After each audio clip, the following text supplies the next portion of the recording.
General साहब, Khalid Mahmoodi express TV से। General साहब, थोड़ा सा क्वेश्चन हट के है मौजू से।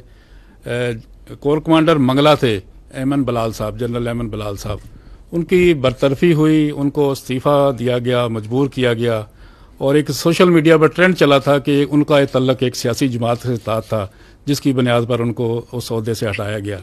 क्या आप बताना वजाहत करेंगे इस बारे में कि क्या उन्होंने इस्तीफ़ा दिया, उनको बरतरफ किया गया, क्या हुआ, इसकी हकीकत क्या थी?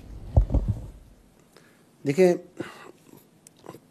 पाक फौज में खुद एहतसाबी का एक सख्त, कड़ा मगर शफाफ अमल है, एक खुदकार अमल है जो हर वक्त जारी रहता है। ठीक, आप अभी एक पर्टिकुलर सवाल कर रहे हैं क्योंकि सीनियर ऑफिसर थे और वो नॉलेज में है। इस फौज में हर वक्त ये खुद कार जो निज़ाम है खुद एहतसाबी का, ये सब भी चल रहा है और चलता रहता।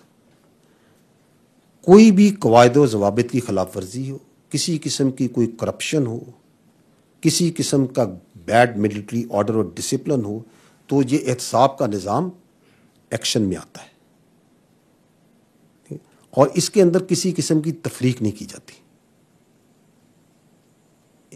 बल्कि अगर ज़्यादा सीनियर रैंक और हायर रैंक हो तो ये जो हमारा अकाउंटेबिलिटी प्रोसेस है, it comes even more harder, because it is expected कि जो लोग सीनियर हैं उनको ज़्यादा समझ और अकल और ज़्यादा जिम्मेदारी है। जो जूनियर रैंक में बच्चे हैं, जो जूनियर ऑफिसर्स हैं, उनको तो आप कुछ मार्जिन दे सकते हैं, लेकिन सीनियर रैंक पे ऐसे नहीं होता।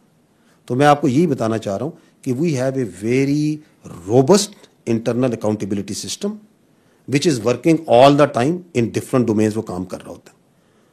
अगर आपने देखा हो कि अभी हम 9 मई की बात कर रहे हैं और मैंने आपसे ये कहा कि ये समझने से कासर है कि 9 मई में जो लोग करने वाले और करवाने वाले थे, क्यों उनकी अकाउंटेबिलिटी नहीं हो रही, लेकिन जो फौज ने तो अपना अकाउंटेबिलिटी प्रोसेस तो बड़ी स्पीड से मुकम्मल कर लिया था। तो we are very proud of our accountability system and we have it firmly on rooted. सिर्फ और सिर्फ important point to note also this कि हमारा जो अकाउंटेबिलिटी सिस्टम है ये इल्जामात पे काम नहीं करता, ये हकाइक पे काम करता है, शफाफ, मैंने कहा ना, शफाफ तरीके से काम करता है। That's what I would like to say on this. Sir, Javed Baloch, bureau chief new TV से। सर, मेरा क्वेश्चन, पहले आपने बात की निज़ाम इंसाफ की और अभी बात हुई इंटरनल अकाउंटेबिलिटी की। सर, इस्लामाबाद हाई कोर्ट के 6 जज साहबान का जो मामला चल रहा है, सुप्रीम कोर्ट ऑफ पाकिस्तान में भी आज उसकी हियरिंग भी थी। उन्होंने ख़त लिखा, मुख्तलिफ़ किस्म के इल्ज़ामात लगाए, मुख्तलिफ़ किस्म के उसमें पाक फौज के इदारे भी हैं, पाक फौज पर जो है बातचीत की गई। सर, बताइएगा कि क्या इस मामले की पाक फौज के अंदर भी कोई इंक्वायरी हो रही है? Thank you. देखिए, ये जो मामला है ये आला अदलिया के पास इस ज़ेरे बहस है। It is sub judice, so I would not like to comment on it. ताहम इससे हट के मैं पहले भी बात की है, मैं दोबारा ये कहूँगा कि बग़ैर सबूत के इल्ज़ामात लगाना कोई मुनासिब बात नहीं होती। और ये कि हम हमेशा ये रिक्वेस्ट करते हैं कि अफवाज पाकिस्तान को सियासी मामलात में उलझाने से किसी को फ़ायदा हासिल नहीं होता, नॉन प्रोडक्टिव।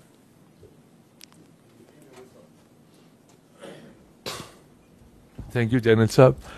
ये बड़े अरसे से ये प्रोपेगेंडा किया जा रहा है कि पाकिस्तान ने बलूचिस्तान और केपी में अपने फौजी अड्डे जो हैं वो अमेरिका के हवाले कर दिए हैं या किए जा रहे हैं। इस हवाले से मायदा तय पा गया और इन अड्डों के पाकिस्तान में किसी को ना कोई अड्डे दिए गए हैं ना दिए जाएंगे जी, period. Thank you so much. ये तो एक मज़ा का खेज बात है जो आपने खुद ही प्रोपेगेंडा कहा। This is a propaganda.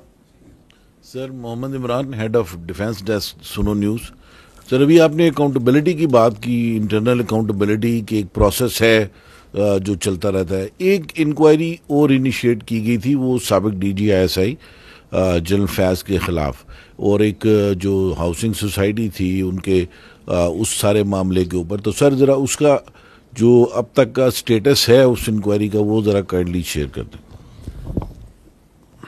देखिए, मैंने आपको जैसे पहले अर्ज़ किया कि हमारा एक सख्त, कड़ा और शफाफ अकाउंटेबिलिटी प्रोसेस है which is all the time in place. ये जो पर्टिकुलर अकाउंटेबिलिटी, ये जो आपने इंक्वायरी की बात की, सुप्रीम कोर्ट के अहकामात में वज़ारत दफ़ा की हिदायत के मुताबिक سینئر لیول پہ ایک 2 اسٹار جنرل جو ہے اس انکوائری کر رہے ہیں، اور اس کا مقصد یہ ہے کہ الزامات تو ایک طرف ہوتے ہیں کہ اس کے حقائق تک پہنچنا ہے، اس کے محرکات اور حقائق تک پہنچنا ہے، to bring out the facts, اور اس پہ سفارشات مرتب ہوں گی.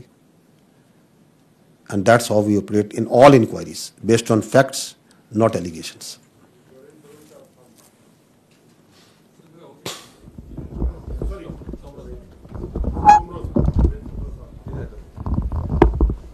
سر میرا نام جاوید سومرو ہے، بیورو چیف ہوں ہم نیوز میں. سر تقریباً تو یہاں پر سوالات آپ سے ہوئے 9 مئی کے حوالے سے اور دیگر، لیکن جو میرا اسپیسیفک کوشچن ہے وہ آپ کی آج کی بریفنگ سے متعلق ہے، جس میں آپ نے یہ واضح طور پر کہا کہ سرحد پار سے جو دہشت گردی ہوتی ہے اس کی وجہ سے جتنا نقصان پاکستان کو ہوتا ہے وہ ہم سب کو پتہ ہے. لیکن اس کا ایک اور بھی پہلو ہے، وہ یہ ہے کہ جو افغان ٹرانزٹ ٹریڈ ہے اس تمام صورتحال کے باوجود بھی جاری ہے. اس پر آپ کیا کہیں گے؟ کیا اس کو ریوزٹ نہیں ہونا چاہیے؟ جی ٹھیک. دیکھیں جی، افغانستان کے ساتھ جو تجارت ہے یا افغان ٹرانزٹ ٹریڈ جو سا ہے، پاکستان نے کبھی بھی، اگر آپ نے دیکھا ہو، کہ اس کو سیاسی مقاصد کے لیے استعمال نہیں کیا. تورخم پہ، چمن پہ یا کسی اور کراسنگ پہ اگر کبھی کوئی ٹیمپرری طور پہ بندش ہوتی ہے تو اس کی کوئی سیکورٹی ریزن ہوتی ہے، یا اس علاقے میں، لوکل علاقے میں اگر کوئی کشیدگی کی ہوتی ہے، تو پاکستان ٹریڈ کو کبھی بھی سیاسی مقاصد کے لیے یا as a leverage in that context استعمال نہیں کرتا. لیکن جو تجارت ہے اس کے تو پاکستان حق میں ہے، لیکن غیر قانونی تجارت کے حق میں نہیں ہے.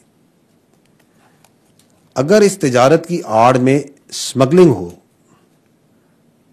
اس کی آڑ میں منشیات منگوائی جا رہی ہوں، اسلحہ منگوایا جا رہا ہو، غیر قانونی تارکین وطن وہاں سے آ رہے ہوں، دہشت گرد اس کے اندر آ رہے ہوں، اس کی قطعاً اجازت نہیں دی جا سکتی.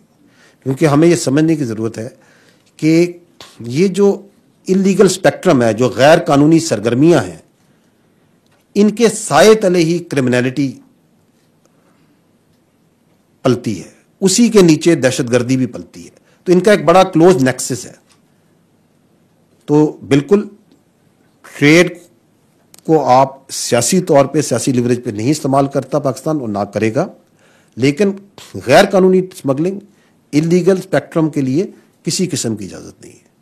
اور اس پہ جو ہمارا یہ جو افغان ٹرانزٹ ٹریڈ ہے اور جو افغانستان تجارت ہے، وہ باقی بھی اسی اصول سے ہم وی آر گورنڈ کہ جو پاکستان اور پاکستانیز کی ویل بینگ ہے، that is supreme, everything else is secondary. Sir, Sardar Hamid from news 1 television. Sir